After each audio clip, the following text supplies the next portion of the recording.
আসসালামু আলাইকুম রহমতুল্লাহি ওয়াবারাকাতুহু।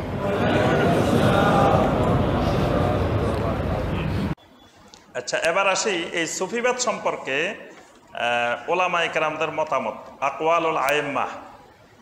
আচ্ছা, এদের কয়েকজন প্রসিদ্ধ সুফির আমরা একটু বর্ণনা দিই। একজন হলো বেস্তামি, মানে যিনি বাইজিদ বোস্তামি নামে প্রসিদ্ধ। উনি 261 হিজরিতে মারা গেছেন। তিনি হলেন শাইখুল ফানা ওয়া শাইখ ওয়াহদাতুল উজুদ। তিনি দুইটি মতবাদের বড় শাইখ। এক মতবাদ হলো ফানা ফিল্লাহ, শাইখুল ফানা। ফানা নাম শুনছেন না? তিনটা ফানা হইতে হবে। প্রথম ফানা ফির শাইখ, তারপরে ফানা ফির রসুল, তারপরে ফানা ফিল্লাহ। তো প্রথম শাইখের কাছে ফানা হয়ে যেতে হবে। শাইখ যদি শুকরের গোশত খাইতে বলে, তাও আলহামদুলিল্লাহ বলি বিসমিল্লাহ বলে খাইতে হবে। প্রশ্ন করা যাবে না, না এটা না হারাম, এই প্রশ্ন করা যাবে না।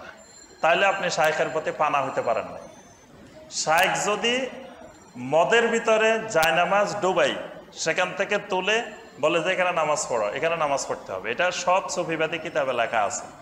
আপনি প্রশ্ন করা যাবে না যে এটা না মদ লাগছে, এটা তো হারাম। মানে হারাম নির্দেশ দিলেও করতে হবে, কারণ হলো আমার শাইখের কাছে ফানা হয়ে যেতে হবে। আর শাইখের কাছে ফানা না হলে রাসূলের কাছে ফানা হওয়া যায় না, আল্লাহর কাছে ফানা হওয়া যায় না। এই জন্য এই ফানার থিওরি এটা আবিষ্কার করছে বাইজিদ বোস্তামি। আর ফানা ফিল্লাহ যখন হয়ে যায় তখন ওয়াহদাতুল উজুদ হয়ে যায়। ফানা ফিল্লার মূল আবিষ্কারক কিন্তু ইবনুল আরবি। এই ওয়াহদাতুল উজুদের মূল আবিষ্কারক ইবনুল আরবি। কিন্তু ইবনুল আরবির এই থিওরি মূল এটাকে পরিপূর্ণতা দান করেছে আপনার এই বাইজিদ বোস্তামি। তিনি বলতেন যে যখন ফানা ফিল্লাহ হয়ে যায় তখন আল্লাহ এবং বান্দা একসাথে মিশে যায়। আর মিশে যাওয়ার কারণে বান্দারা তখন কোনো আমল করা লাগে না, কারণ সে আমল করবে কার জন্য? সে তো নিজে আল্লাহ হয়ে গেছে। নাউজুবিল্লাহ। এই হলো বাইজিদ বোস্তামি। আরেকজন হলেন হাল্লাস, মনসুর আল হাল্লাস, যার বয়ান আমাদের দেশে খুব বেশি শোনা যায়। তিনি হলেন শাইখুল হুলুল। তিনি হলেন হুলুল আকিদার বড় শাইখ। হুলুল আকিদা হলো ওরা যে এটা বলছে ওয়াহদাতুল উজুদ, ইবনুল আরবি আর বাস্তামি, সেটা হলো মিশে, তবে একবারে অঙ্গাঅঙ্গি মিশতে পারে না, কিছুটা আলাদা থেকে যায়। এটা হলো চা পাতার মতো। চা পাতা পানির মধ্যে দিলে রং বাহির হয়, পানির সাথে মিশে, কিন্তু পাতার অস্তিত্ব কিন্তু থাকি যায়, এটা একেবারে মিশে যায় না। আর মনসুর হাল্লাস বলে যে না, এটা একবারে চিনির মতো। চিনি যখন পানির মধ্যে লাগে একবার আর চিনির অস্তিত্বই থাকে না, পুরাটাই মিশে যায়।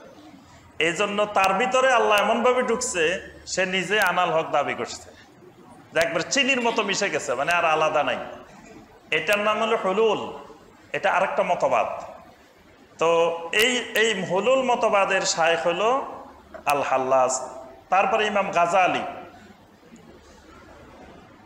তবে ইমাম গাজালি রাহমাহুল্লাহ তিনি শেষ বয়সে তিনি হাদিসে রাসূল সাল্লাল্লাহু আলাইহি ওয়াসাল্লামের দিকে ফিরে আসতেন, তওবা করছেন, এবং তিনি একটা বই লিখছেন ইলজামুল আওয়াম আন ইলমিল কালাম।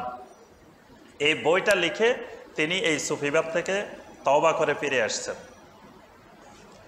এই মতবাদের প্রসিদ্ধ আরো একজন হলেন ইবনুল ফারেদ, আরেকজন হলো ইবনে আরবি। ইবনে আরবির বাড়ি হলো আন্দালুস, মানে স্পেনে।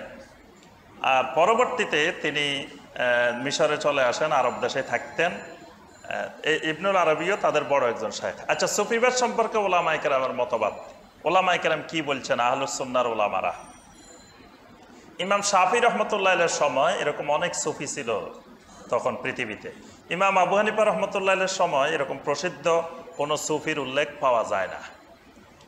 এজন্য যে হানাফি ফিকহ আর সুফিবাদ দুইটা কিন্তু ভিন্ন দর্শন, দুইটা ভিন্ন জিনিস। হানাফি ফিকহ এর সাথে কোনো সুফিবাদের মিশ্রণ নাই, এটা ভিন্ন একটা বিষয় জিনিস। এই জন্য ইমাম আবু হানিফা রহমতুল্লাহ আলাইহির কোনো ফিরও নাই, তার কোনো মুরিদও নাই, তার সাথে এই সুফিবাদের কোনো সম্পর্কই ছিল না। কিন্তু পরবর্তীতে এই হানাফি মাযহাবের অনুসারীদের মধ্যে বিশাল সংখ্যক এই সুফি মতবাদের অনুসারী হয়ে যায়। এই হানাফি ফিকহ যখন সুফিবাদের সাথে মিক্স হয় তখন হানাফি ফিকহটা বিকৃত করে ফেলছে এবং এটার ভিতরে শিরক এবং বেদাতের সংমিশ্রণ ঘটে গেছে। কিন্তু অরিজিনাল হানাফি ফিকহ যেটা ছিল ইমাম আবু হানিফা রহমতুল্লাহ আলাইহির, ইমাম আবু ইউসুফ রহমতুল্লাহ আলাইহি, ইমাম মুহাম্মদ রহমতুল্লাহ আলাইহির, এটা সুফিবাদ মুক্ত হানাফি ফিকহ এবং এটার মধ্যে কোনো ধরনের শিরক এবং বেদাত ছিল না। এজন্য ইমাম আবু হানিফা রহমতুল্লাহ আলাইহির আকীদা কিন্তু মানে শিরক মুক্ত, বেদাত মুক্ত সহিহ আকীদা ছিল, যেটা তার বিভিন্ন লেখনী, বিভিন্ন গ্রন্থে আমরা দেখতে পাই। ইমাম শাফি রহমতুল্লাহের সময় অনেক সুফি তিনি দেখতে পেয়েছেন। দেখতে পাওয়ার পরে তিনি সবসময় বলতেন, সবাইকে সতর্ক করতেন, খবরদার সুফিদের মজলিসে, সুফিদের মাহফিলে কখনো তোমরা যাবে না, সুফিদের সাথে উঠা বসা করবে না। কারণ ইমাম শাফি রহমতুল্লাহ আলাইহি একটা কথা বলতেন, লাউ আন্না রাজুলান তাসাওয়াফা আউয়ালান নাহার লা ইয়াতি যুহুর হাত্তা ইয়াসিরা আহমাক। যে ব্যক্তি সকালবেলায় কোনো তাসাউফের সাথে, তাসাউফপন্থী লোকের সাথে, সুফির সাথে সকালবেলা মিলিত হবে, তো জোহর না আসতে সেই পুরোপুরি আহমক হয়ে যাবে, বলদ হয়ে যাবে। আমাদের বাংলা ভাষায় এটা হইলো মানে বলদ, ব্যাককল, মানে সকালবেলায় মিশলে তার আক্কাল দাঁতটা ভাঙে ফেলবে, দুপুরবেলায় সেই আহমক। এখন হুজুরে যদি কয় যে ও আমি তো মা ফাতেমার স্বামী, ওই আহমক ব্যাককল কয় সুবহান আল্লাহ, আলহামদুলিল্লাহ, আল্লাহু আকবার, কারণ ওই যে দাঁতটা ভেঙে ফেলছে। ইমাম শাফি রহমতুল্লাহ আলাইহি যেন সতর্ক করছে যে খবরদার এদের সাথে কখনো উঠা বসা, এদের সাথে কোনো সম্পর্ক রাখা যাবে না, কারণ এর দ্বারা তুমি সকালবেলায় মিললে দুপুরবেলায় ওই লোক আহমক হয়ে যাবে। আহমক যখন হয়ে যাবে সে আর হেদায়েত পাবে না, এটা হেদায়েতের বড় প্রতিবন্ধক। ইমাম আহমদ বিন হাম্বল রহমতুল্লাহ আলাইহি তিনিও সবসময় এই সুফিবাদ থেকে সতর্ক করতেন। তিনি ওই যুগে হারেস নামক একজন বড় সুফি ছিল, তিনি বলতেন খবরদার তোমরা ওই হারেসের মজলিসে, হারেসের ধারে কাছে তোমরা যাবা না। শাইখুল ইসলাম ইমাম ইবনে তাইমিয়া রাহমাহুল্লাহ তিনি সবচেয়ে বেশি সুফিবাদের বিরুদ্ধে সংগ্রাম করতে হয়েছে তাকে, কারণ তার যুগটা সুফিবাদের একবারে উৎকর্ষতার যুগ। তখন তার যুগটা ছিল শরঈ এলমের আসরুল এনহেতাব, মানে পতনের যুগ। তখন কোরআন সুন্নাহর গবেষণা, রিসার্চ, এলমি অবস্থা খুব দুর্বল অবস্থায় ছিল শাইখুল ইসলাম ইমাম ইবনে তাইমিয়া রাহমাহুল্লাহর যুগটা। এই এলমি কোরআন সুন্নাহর চর্চা যখন কমে গেছে তখন ওই সুফিবাদ মাথাচাড়া দিয়ে উঠছে। যেখানে দেখবেন যে কোরআন সুন্নাহর এলেম কমে যায়, কোরআন সুন্নাহর আলেম থাকে না, সেখানে সুফিবাদটা মাথাচাড়া দিয়ে ওঠে। এই জন্য শাইখুল ইসলাম ইমাম ইবনে তাইমিয়া রাহমাহুল্লাহ সবচেয়ে বেশি সুফিবাদের ব্যাপারে সতর্ক করেছেন। ইমাম ইবনুল জাওজি একটা কিতাবে লিখেছেন তালবিসু ইবলিস, কিতাবের নাম তালবিসু ইবলিস, মানে সুফিবাদটাকে তিনি বলছেন এটা ইবলিসের সংমিশ্রণ, ইবলিসের সংমিশ্রণ, এই নাম দিয়ে তিনি সতর্ক করেছেন।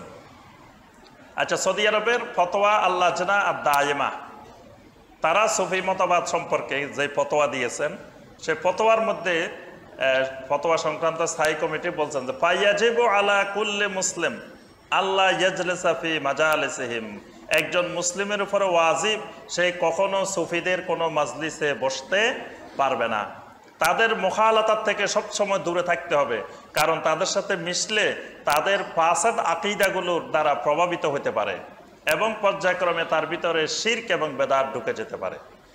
আর যে ব্যক্তি মূলত